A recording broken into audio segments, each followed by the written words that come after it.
Panorama group, जो सोचता है वो करता है।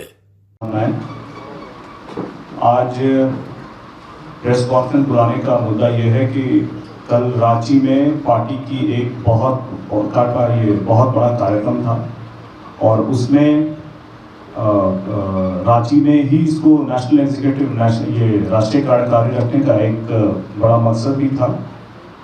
और इसमें आपको याद होगा कि हमारे राष्ट्रीय अध्यक्ष श्री चिराग पासवान जी 2019 में जो चुनाव हुआ था उसमें पार्टी के राष्ट्रीय अध्यक्ष चुने गए थे।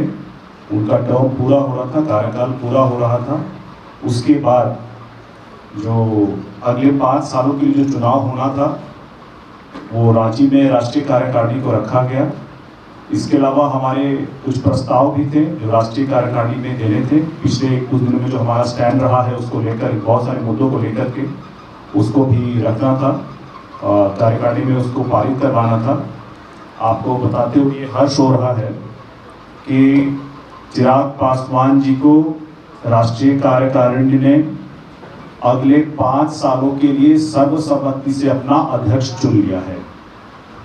और जब अध्यक्ष चुने गए उसके बाद उन्होंने जो उनका और पार्टी का, हमारे संस्थापक का जो प्रेरणा स्रोत रहा है, उन्होंने अपने अनुसूचित जाति, अनुसूचित जनजाति, महिलाओं, अल्पसंख्यकों, कमज़ोर वर्गों और बिहार के लोगों के मुद्दों को उठाने के प्रति अपनी प्रतिबद्धता को दोहराई है।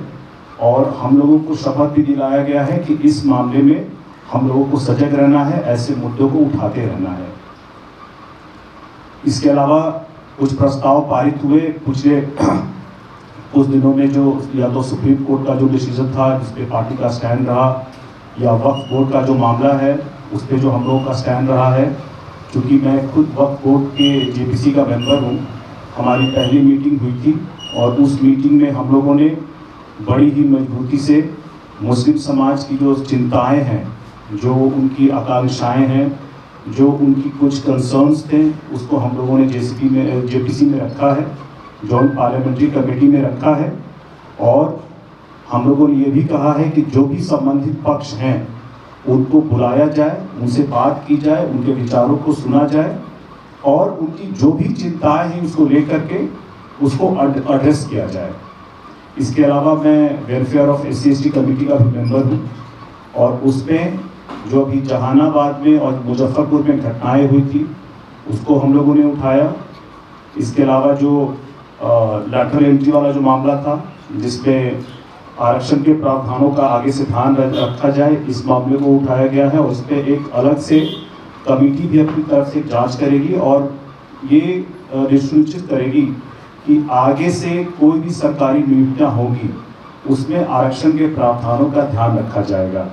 साथियों, ये जरूरी है जानना कि लैटरल एंट्री की जब हमारी पार्टी बात करती है तो सिर्फ वो अनुसूचित जाति और जनजाति समाज की ही बात नहीं करती है। आरक्षण के प्रावधानों में जो अदर बैकवर्ड कास्ट हैं, अति पिछड़ा हैं, उनके भी अधिकारों की बात करते हैं। उसमें जो EWS है, जो जिनको 10% मिला हुआ है, हम उनकी भी बात करते हैं। तो आरक्षण के प्रावधानों में ये सब लोग कवर हो जाते हैं। इसके अलावा इसके बाद पार्टी जो है अपने भविष्य के लिए वहीं पे तय हुआ एक रोड मैप लेकर के चल रही है और हम लोग विभिन्न राज्यों में अपनी पार्टी का दायरा जो है उसको बढ़ाने की रणनीति पर भी काम कर रहे हैं।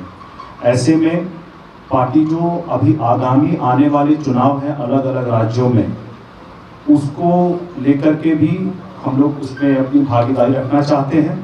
और खास करके जो झारखंड राज्य है, जहां हमारे संस्थापक रामविलास पासवान जी भी चाहते थे कि हमारी पार्टी की उपस्थिति हो, हमारे भी वहाँ MLA MP बने, हम लोग वहाँ पे बहुत इच्छुक हैं और राष्ट्रीय कार्यकारिणी में भी इस पर चर्चा हुई है।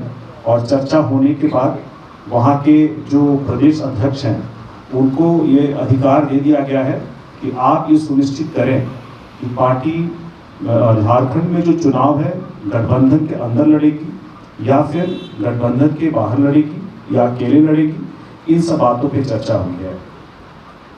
इसके अलावा साथियों एक और भी मुद्दा है ये जिसपे अभी पीछे राहुल गांधी जी ने भी कास्ट सेंसस पे उन्होंने और कांग्रेस पार्टी ने भी, हमारी पार्टी भी कास्ट सेंसस के पक्ष में है, लेकिन हम लोगों के कुछ सवाल हैं। आपको याद होगा कि जो पहला कास्ट सेंसस भारत में हुआ था वो 1931 में हुआ था। इसके बाद जो दूसरा कास्ट सेंसस हुआ वो हुआ 2011 में। इस बीच में अधिकतर समय कांग्रेस ही सरकार में थी, तो उन्होंने इस पूरे वक्त में क्यों नहीं कास्ट सेंसस कराया? राहुल गांधी जी आज बोलते हैं कि हम लोग को जातीय जनगणना कराने की बात है, तो जब 1947 से लेकर के लगभग 11 तक बीच का कुछ समय छोड़ दें तो कांग्रेस ही सत्ता में रहती, क्यों नहीं उन्होंने कास्ट सेंसस कराया? और 2011 में जो कास्ट सेंसस हुआ भी था उसके रिपोर्ट को प्रकाशित क्यों नहीं किया गया? आज जब राहुल गांधी जी बड़ी ही प्रमुखता से इस सवाल को उठाते हैं तो एक बार उनको अपने पीछे घूम करके अपने सरकारों के द्वारा लिए गए फैसलों को भी देखना चाहिए जातीय जनगणना के बारे में। उसके बाद ये बताइए कि कांग्रेस की आज भी कई राज्यों में सरकारें हैं। सरकार होने के बाद क्या राहुल गांधी जी ने, कांग्रेस पार्टी ने बताया है कि अभी किन राज्य के सरकारों में वहां कास्ट सेंसस हो चुका है या होने वाला है या हो रहा है?